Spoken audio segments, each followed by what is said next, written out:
Au Maroc, cela fait 2 mois maintenant qu'un jeune rappeur de 24 ans est derrière les barreaux. Officiellement, il est détenu pour une affaire de droit commun. Il aurait agressé et frappé un militant royaliste dans la rue. Mais en réalité, beaucoup pensent qu'il s'agit d'un détenu d'opinion. Les chansons du jeune rappeur et son engagement politique dérangent. C'est un reportage de Léa-Lisa Westerhoff et Jean-Marie Lemaire. On va continuer, je vais voir les gars là vers le cyber. Voilà 2 mois que tous les jours, cette jeune femme se mobilise. Ici, avec les gens du quartier du jeune rappeur, une photopétition pour demander la libération de Mouad Belrouat, celui qu'on surnomme ici le révolté.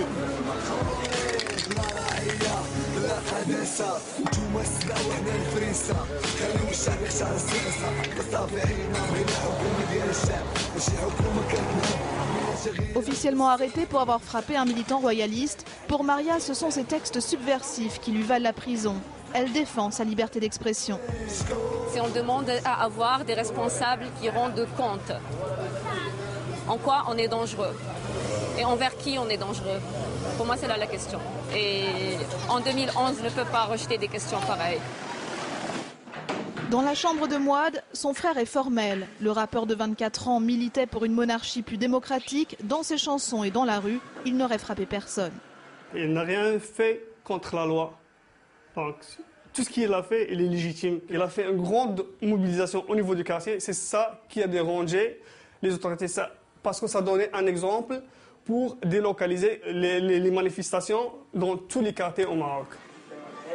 À quelques rues de là, Mohamed Dali, l'homme qui a porté plainte contre Mouad, est ravi d'accueillir des journalistes. Parce que j'ai dit oui.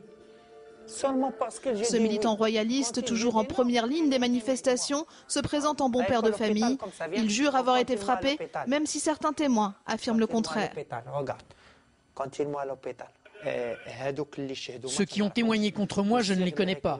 C'est sûr qu'ils sont membres du 20 février et qu'ils sont avec lui. Ce sont des traîtres de l'État qui veulent détruire le pays. Et moi, j'ai des témoins à charge. Moi, je jure devant Dieu qu'il m'a frappé. Sinon, il n'a qu'à jurer devant Dieu qu'il ne m'a pas frappé. Que Mouad soit coupable d'agression ou non, l'avocat du rappeur relève surtout des anomalies.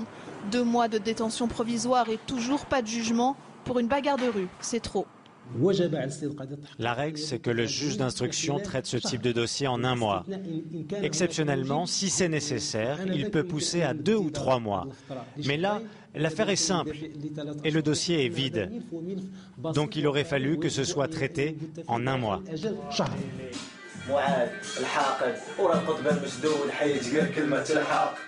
Et en attendant que la justice tranche, ses amis continuent le combat, en rappant, dans des manifestations chaque semaine et sur Internet, bien décidés à faire parler d'eux et de leur combat contre la corruption et l'injustice.